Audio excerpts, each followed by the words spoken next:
Welcome, my friends, to the Beggars and Brawlers podcast.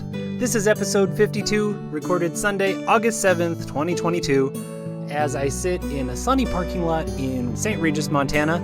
And today, I've got some thoughts for you on overcoming our primitive ancestry, the awesomeness of Will Wight's Cradle series, and the significance of 771,000 words.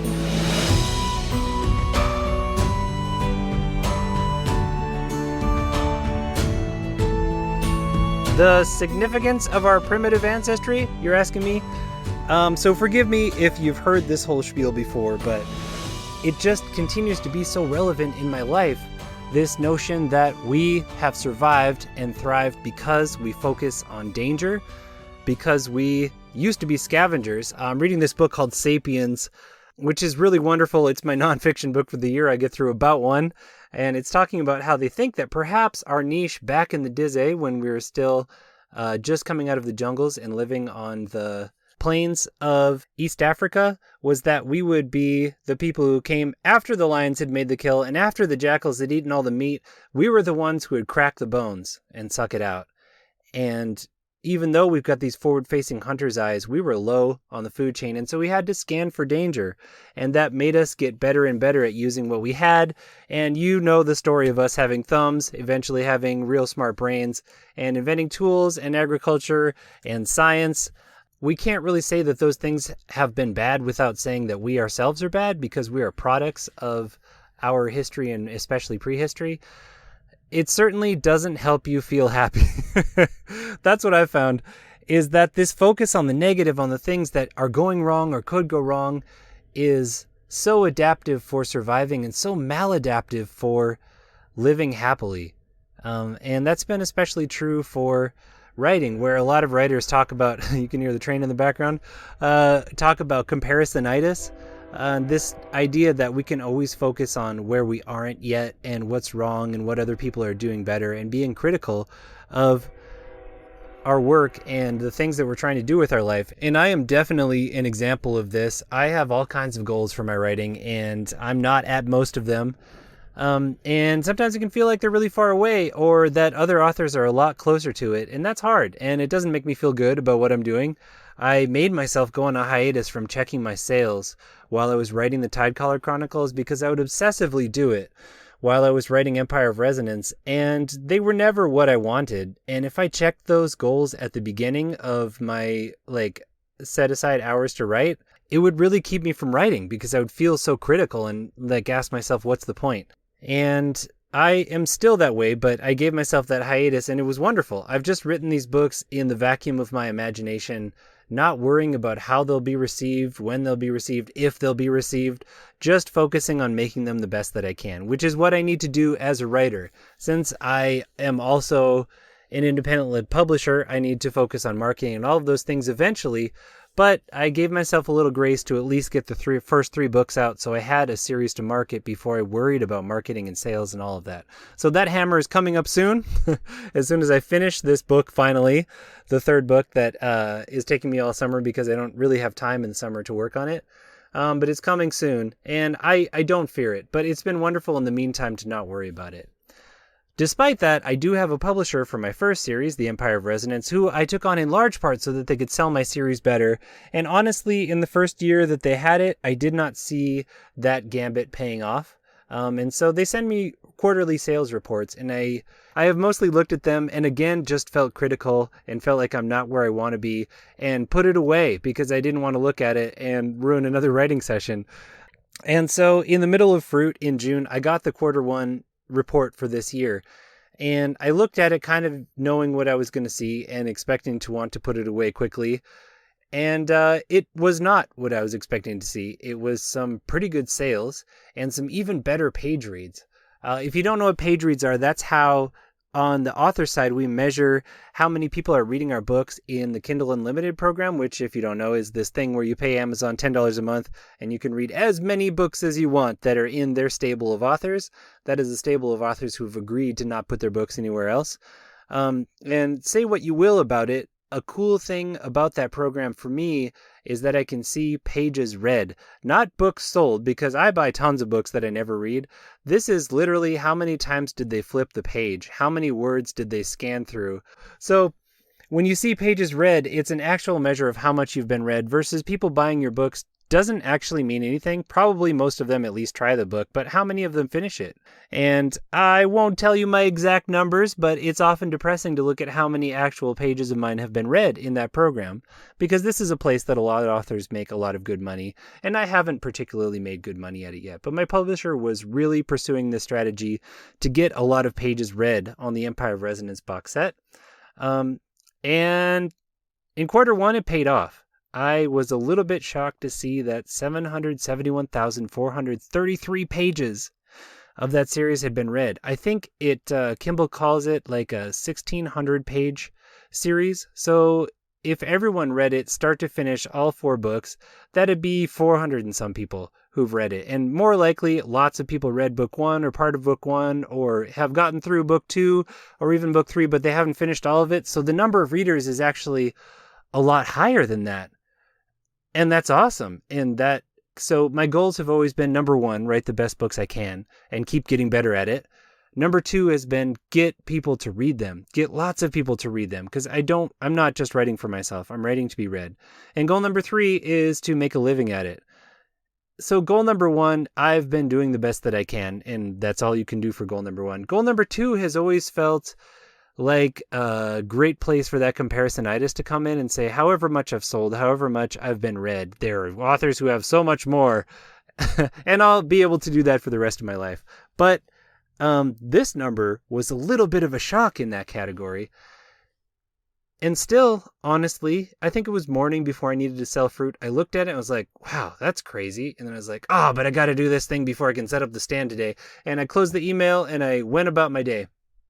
And then at a quiet moment later in the day, when the table was all stocked and I had taken care of all the pressing negativities that my ancestral brain was telling me to worry about, I was like, 771,000? I would expect it to be like 7,100 or maybe 70,000 would be cool, but 700? You mean like 750,000 pages? And I went back and looked to make sure. And the dollar amount tied to it was not bad. It was, to be clear, not a living yet, but it was better than I've ever seen from that program, right? And there was a lot of books sold independent of that and some good audiobooks sold. And I looked and I was like, wow, that's actually really good. And the crazy thing, like, it was really great to see that it was really good. But the other thing that struck me was how close I had been to just glossing over that, because there's nothing pressing I need to do about those good sales. It's just a good thing. So it's not going to help me to survive to just like kick back and be like, yep, I crushed it. But you know what it will help me do? It'll help me feel good about being an author. And this like sort of popped out to me that it was optional to me whether I took that email fully in, because I haven't gotten to be there for every person who buys the book. Like if I had made all those sales at my stand, or if I'd been hanging out in a library full of 400 some people all devouring my one series, it would sink in. It'd be like, holy cow. But it's all invisible. It's all online. It's all just a number that comes in a spreadsheet 4 times a year. So easy to ignore. But if I ignore it, I'll go on feeling like I'm at the bottom of this comparisonitis. So this is advice that I got from someone a while ago who I think was reading a self-help book or something. But anyway, the advice is to savor the good things. And I take that to mean intentionally make yourself slow down, because we will absolutely savor the bad things. We will stew in the bad things. And that's good because it helps us to make a plan to overcome the bad things. But it doesn't help us to feel good about life when you get these little signs that what you're doing has actually paid off and worked out, and you're like getting little pieces of success, even if it's not what you want, even if you can still compare. Those little signs are so important, and we're not wired to savor them. We're wired to gloss over them, to look for the next problem, the next danger.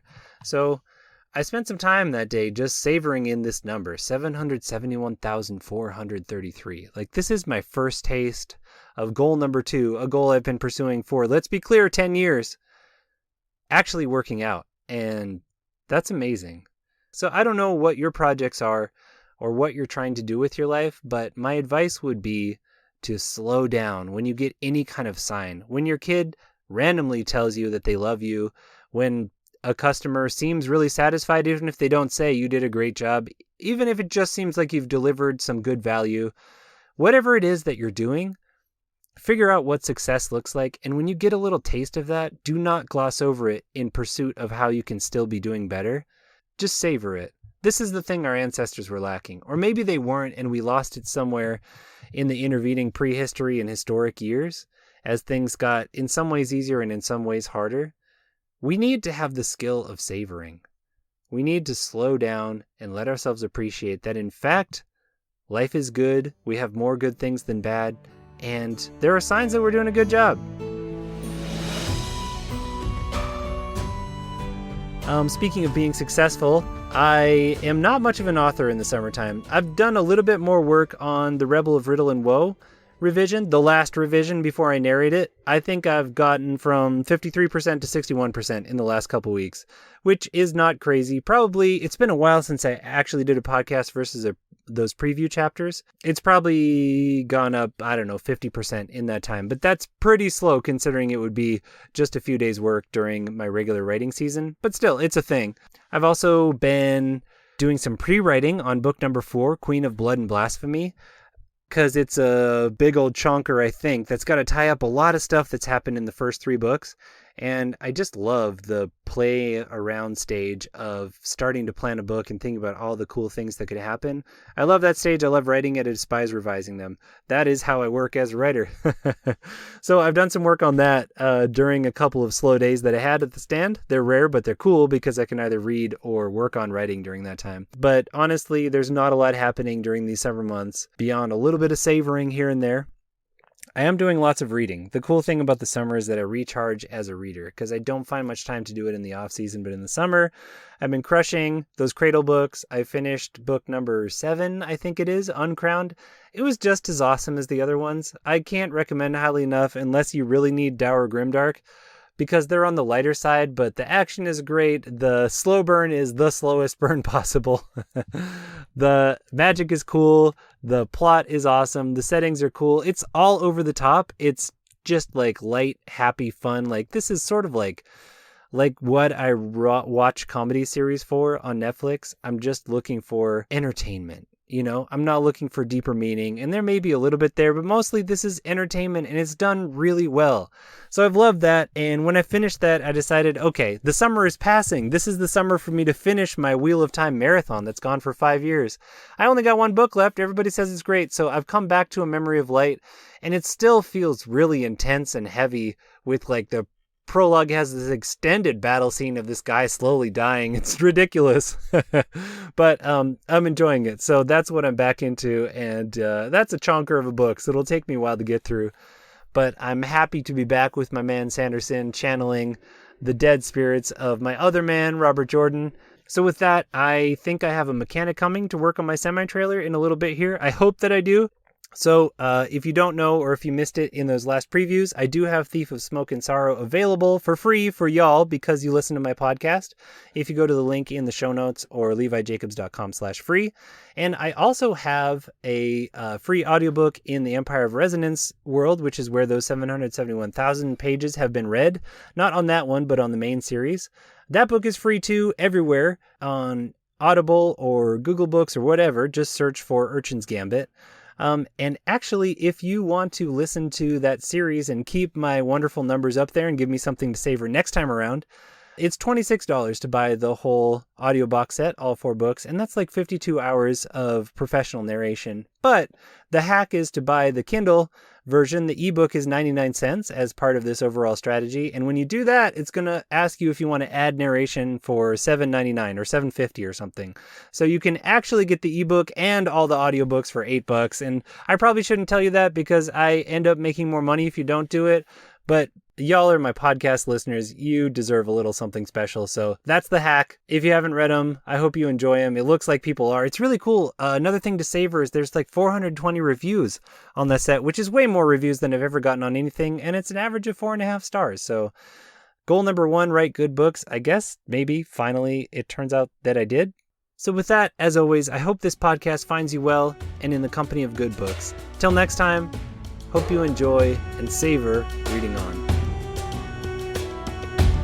For more information on Levi Jacobs and his books, including the award-winning Tidecaller Chronicles, visit www.levijacobs.com. Or for a free audiobook, only available to podcast listeners, go to www.levijacobs.com/free. Thanks for listening, and read on.